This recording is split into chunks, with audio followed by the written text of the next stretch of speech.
You can build those homes. You can build those roads. You can build those solar photovoltaics and wind turbines.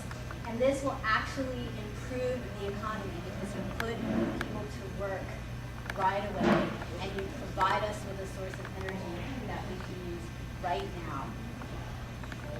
Tree Hugger. How many of y'all know this site? You can buy anything on Tree Hugger. And in theory, it's all environmentally sound. Go buy! Go buy! It might be 10, 15% more. Craigslist.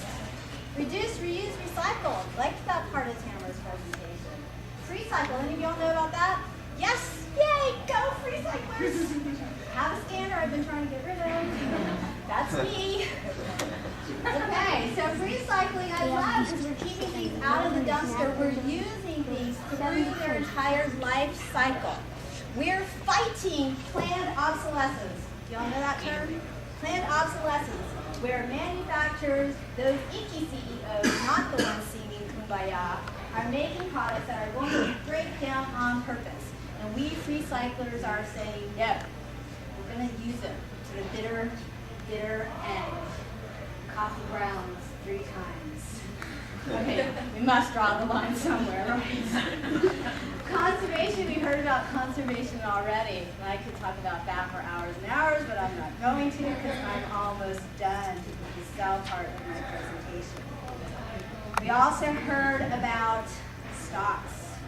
You know, Georgia Pacific, all the people that made money by that.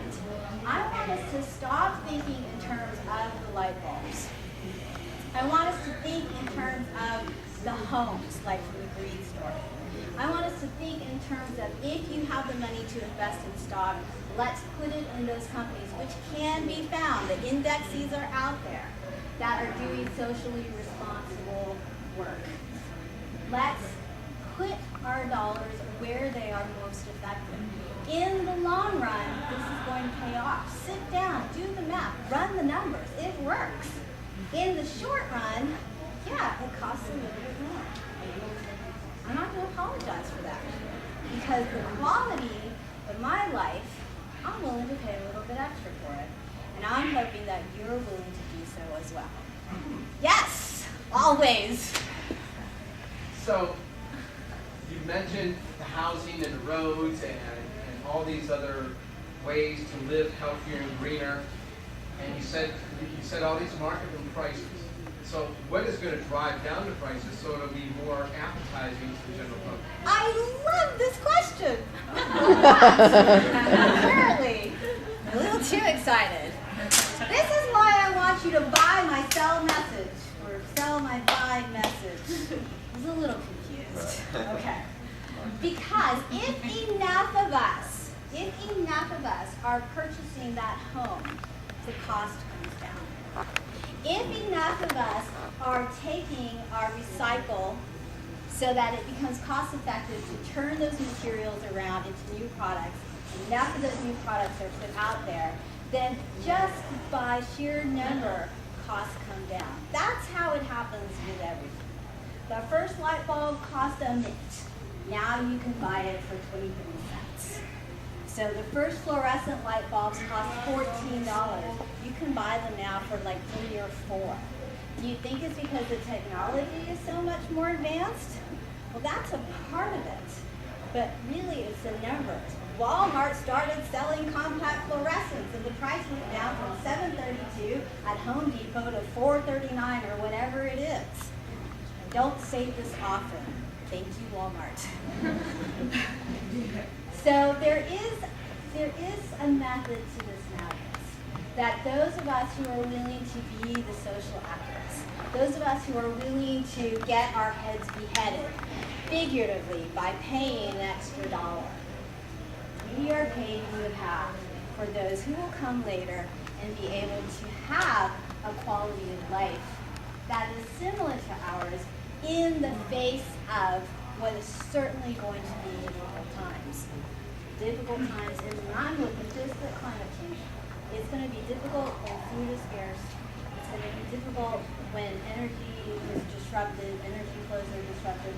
It's going to be difficult when storms are so severe that entire populations are under. We've already seen it. It's going to be difficult when people are freezing. We don't want any of that. What can we do? I have a message, an expensive message for now, but a message of hope nevertheless. And I want you to think all those wonderful things that Tamara said to do, all those little things. Enough people doing little things will make a difference, but there are big things that you can do as well. There are big things, and when you go out to make those big purchases, I want you to think in terms of what does that extra 10% mean to me in the long run? What can it mean for the long run? All right, that's my spiel. Any questions? Thank you very much. I just want to add one thing though, as far as the costs go and the big things and the little things will help, little irrigation, all that stuff. But one of the big things is government involvement. We need government involvement at the front end for research and development, which the current administration, at least rhetorically, is supporting. Then we need government intervention to subsidize most major shifts developed with the government. The government is the principal funder of R&D and medicinal research. The government was the entity that created the internet. It wasn't Microsoft. We need the government in there because they're the ones that can invest the money without the profit motive.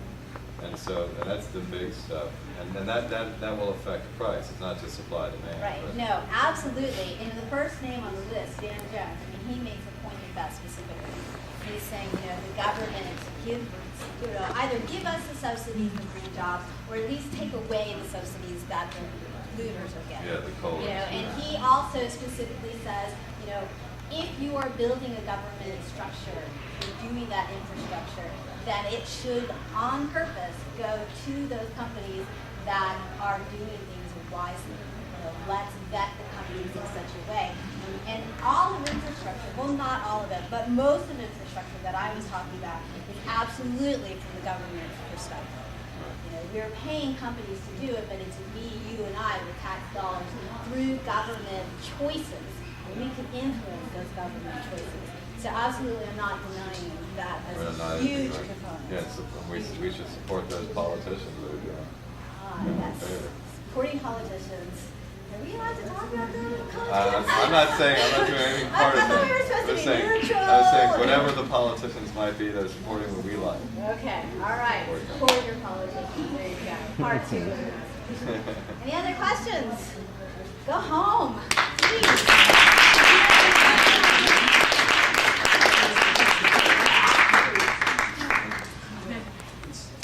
Thank you all for coming. We will be showing an intermediate for probably about 10-15 minutes. That's solid patience. Good patience, man. Good patience. Thank you so much for coming, everyone. Wait, I want to thank Rosemary Brian Brian Tercenzo. Yeah. Are we rolling? Okay, go. So I think it went really good tonight. We had, there was probably like 20 people that 20 to 35 throughout the night, definitely. Good discussion. Everybody loved the cider and hot chocolate and the speakers. Would you mention who they were? Sure, we had Tamara Wilson, Barbara Blonder, Casey Welch, Rosalinda Lead, Cash McVeigh. Am I forgetting anyone? Oh, Terry Saran. And they were all tremendous, coming from all different expertise and ways of life and perspectives, and it's really great. Well, that's fantastic. And we'll let them know that we appreciate it. Yes, we will. Yes, we certainly will. Are you guys going to do this again? Next year. Do you have a date yet? It's February 5th. It happens every year. Focus the Nation. Oh, it's an annual event. Yep. Right on. Okay. It could be bigger and better than next Is there a website or? Yes, there is. FocusTheNation.org. Cool. Yeah. You guys rock. Thanks. Thanks. Thanks for coming. All right, sure. Happy to do it. Yeah, we'll see you next time.